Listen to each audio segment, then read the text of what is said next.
อันนี้จะเป็นออมตับไก่ตั้งแต่มื้อนั้นเพราะว่าแกงลายก็เลยแบ่งครึ่งนึงใส่ไว้ในตู้เย็น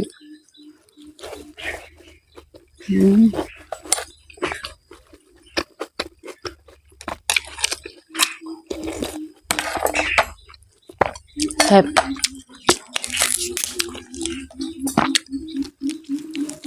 ดอกดารากินกับปนกินกับปนกินกับแจ่วแซ่บแซ่บ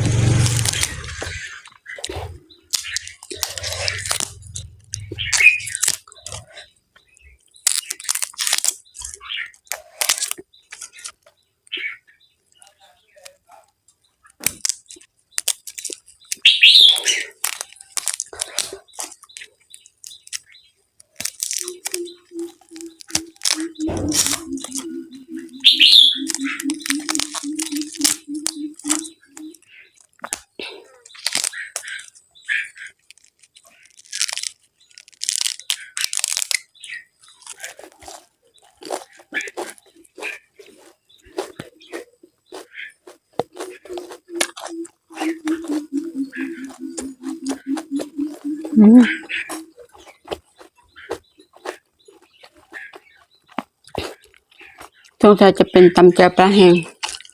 ใส่มะเขือเห็นแม่กลางปลาอยู่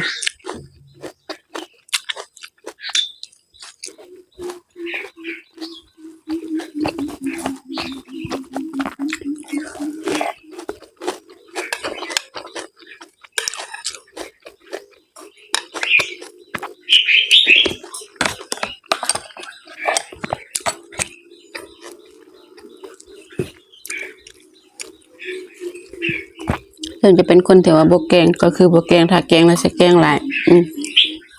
ครึ่งนึงก็ใส่ไว้ตู้เย็น